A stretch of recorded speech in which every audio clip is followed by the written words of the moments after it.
Hi hello guys, welcome back to my channel Hema Suman Kannada YouTube ಚಾನಲ್ಗೆ. So ಎಲ್ಲರೂ ಹೇಗಿದ್ದೀರಾ guys? ಎಲ್ಲರೂ ಚೆನ್ನಾಗಿದ್ದೀರಾ ಅಂತ ಭಾವಿಸ್ತೀನಿ. ಸೊ ಯಾರೆಲ್ಲ ನನ್ನ ಚಾನಲ್ ಸಬ್ಸ್ಕ್ರೈಬ್ ಮಾಡ್ಕೊಂಡಿದ್ದೀರಾ, ವಿಡಿಯೋ ವಾಚ್ ಮಾಡ್ತಿದ್ದೀರೋ ಪ್ಲೀಸ್ ಸಬ್ಸ್ಕ್ರೈಬ್ ಮಾಡಿ. ಹಾಗೆ ಪಕ್ಕದಲ್ಲಿರೋ ಬೆಲ್ ಐಕನ್ ಕೂಡ ಪ್ರೆಸ್ ಮಾಡಿ. ಲಾಸ್ಟ್ ಬ್ಲಾಗಲ್ಲಿ ನಾನು ಹೇಳಿರೋ ಹಾಗೆ ಇವತ್ತು ಕ್ಯಾಪ್ಸಿಕಮ್ ಚಿತ್ರಾನ್ನ ಹೇಗೆ ಮಾಡ್ಕೋಬೇಕು ಅಂತ ತೋರಿಸ್ಕೊಡ್ತೀನಿ ಬನ್ನಿ. ಅದಕ್ಕೀಗ ಈರುಳ್ಳಿ, ಹಸಿಮೆಣಸಿನ್ಕಾಯಿ, ಸ್ವಲ್ಪ ಕರಿಬೇವು, ಕ್ಯಾಪ್ಸಿಕಮ್ ಒಂದು ಸ್ವಲ್ಪ ಜಾಸ್ತಿ ತೊಗೊಳ್ಳಿ, ಕೊತ್ತಂಬರಿ, ಒಂದೇ ಒಂದು ನಿಂಬೆಹಣ್ಣು. ಸೊ ಈಗ ಒಂದು ಬಾಣಲಿ ಇಟ್ಕೊಂಡು ಅದಕ್ಕೆ ಒಂದು 4 ಸ್ಪೂನ್ ಆಗೋಷ್ಟು ಎಣ್ಣೆನ ಹಾಕೋಬೇಕು. ಎಣ್ಣೆ ಸ್ವಲ್ಪ ಕಾಯಬೇಕು. ಸ್ವಲ್ಪ ಕಾದಾದಮೇಲೆ ಅದಕ್ಕೆ ಸ್ವಲ್ಪ ಸಾಸಿವೆ, ಒಂದು ಅರ್ಧ ಟೀ ಸ್ಪೂನಷ್ಟು ಸಾಸಿವೆ, ಒಂದು ಅರ್ಧ ಟೀ ಸ್ಪೂನಷ್ಟು ಜೀರಿಗೆನ ಹಾಕೋಬೇಕು. ಜೀರಿಗೆ ಒಂದು ಸ್ವಲ್ಪ ಕಲರ್ ಚೇಂಜ್ ಆಗ್ತಿದೆ ಅನ್ನೋ ಟೈಮಲ್ಲಿ ಕಡಲೆಬೇಳೆ ಮತ್ತು ಉದ್ದಿನಬೇಳೆನ ಹಾಕೋಬೇಕು.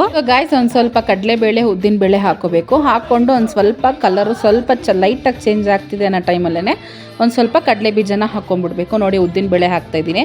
ಉದ್ದಿನಬೇಳೆ ಹಾಕ್ಕೊಂಡು ಈಗ ನಾನು ಕಡಲೆ ಬೀಜನ ಹಾಕ್ಕೋತಾ ಇದ್ದೀನಿ. ನೋಡಿ, ಕಡಲೆ ಬೀಜನ ಇದೊಂದು ಸ್ವಲ್ಪ ಜಾಸ್ತಿನೇ ಹಾಕ್ಕೊಳ್ಳಿ, ರುಚಿ ಚೆನ್ನಾಗಿ ಬರುತ್ತೆ, ನಮಗೆ ತಿನ್ನೋಕ್ಕೂ ಚೆನ್ನಾಗಿರುತ್ತೆ. ಸೊ ಇಷ್ಟು ಹಾಕ್ಕೊಂಡು ಸ್ವಲ್ಪ ಫ್ರೈ ಮಾಡ್ಕೋಬೇಕು. ಒಂಚೂರು ಕಲರ್ ನಮಗೆ ಚೇಂಜ್ ಆಗಬೇಕು. ಆ ಕಡಲೆ ಬೀಜ ಎಲ್ಲ ಸ್ವಲ್ಪ ನಮಗೆ ಕೆಂಪಗಾಗಬೇಕು.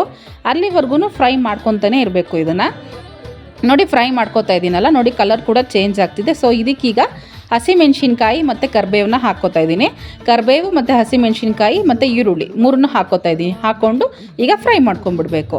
ಫ್ರೈ ಚೆನ್ನಾಗಿ ಮಾಡ್ಕೋಬೇಕು. ಇದು ನಮಗೆ ಕಲರೆಲ್ಲ ನಮಗೆ ಚೇಂಜ್ ಆಗಬೇಕು. ಅಲ್ಲಿವರೆಗೂ ಇದನ್ನು ಫ್ರೈ ಮಾಡ್ಕೋಬೇಕು.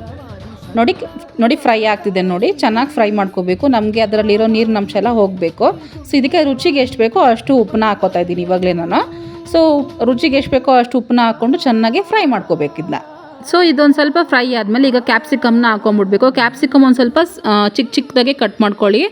ಅದನ್ನು ಇದಕ್ಕೆ ಹಾಕ್ಕೊಬಿಟ್ಟು ನೀಟಾಗಿ ಮಿಕ್ಸ್ ಮಾಡ್ಕೋಬೇಕು. ನೋಡಿ, ನೀಟಾಗಿ ಮಿಕ್ಸ್ ಮಾಡ್ಕೊಂಡು ಇದಕ್ಕೆ ಒಂದು ಅರ್ಧ ಟೀ ಸ್ಪೂನ್ ಆಗೋಷ್ಟು ಅರಿಶಿನ ಪುಡಿನ ಹಾಕ್ಕೋಬೇಕು. ಅರಿಶಿನ ಪುಡಿನ ಹಾಕ್ಕೊಂಡು ಸ್ವಲ್ಪ ಮೀಡಿಯಮ್ ಫ್ಲೇಮ್ ಇಟ್ಕೊಳ್ಳಿ. ಅರಿಶಿನ ಪುಡಿ ಹಾಕಿದ ತಕ್ಷಣ ಸ್ವಲ್ಪ ಮೀಡಿಯಮ್ ಫ್ಲೇಮ್ ಇಟ್ಕೊಂಡು ನೀಟಾಗಿ ಫ್ರೈ ಮಾಡ್ಕೊಳ್ಳಿ. ಸೊ ನೋಡಿ, ಫ್ರೈ ಆಗ್ತಿದೆ ಇದು. ಸೊ ಈಗ ಇದಕ್ಕೆ ಕೊತ್ತಂಬರಿನ ಹಾಕ್ಕೊಬಿಡೋಣ. ಸೊ ಗಾಯ್ಸ್, ಈಗ ಕೊತ್ತಂಬರಿನ ಹಾಕ್ಕೊಂಡು ಕೊತ್ತಂಬರಿ ಸೊಪ್ಪನ್ನ ಹಾಕ್ಕೊಂಡು ಇದಕ್ಕೆ ಒಂದು ನಿಂಬೆಹಣ್ಣು ತೊಗೊಂಡಿರ್ತೀವಲ್ಲ, ಆ ನಿಂಬೆಹಣ್ಣು ರಸನ ಇದಕ್ಕೆ ಹಾಕ್ಕೊಂಬಿಡೋಣ. ನೋಡಿ, ನಿಂಬೆಹಣ್ಣು ರಸನ ಇದಕ್ಕೆ ನೀಟಾಗಿ ಹಾಕ್ಕೊಂಬಿಡ್ಬೇಕು.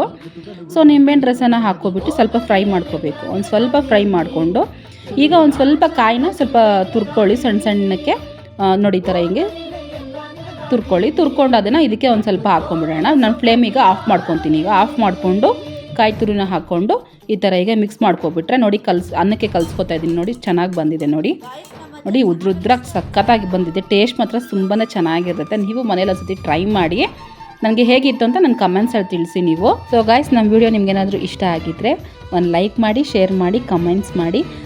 ಸೊ ಯಾರೆಲ್ಲ ನನ್ನ ಚಾನಲ್ ಸಬ್ಸ್ಕ್ರೈಬ್ ಮಾಡ್ಕೊಂಡಿರೋನೇ ವಿಡಿಯೋ ವಾಚ್ ಮಾಡ್ತಾ ಇದ್ದೀರೋ, ಸೊ ಪ್ಲೀಸ್ ಸಬ್ಸ್ಕ್ರೈಬ್ ಮಾಡಿ.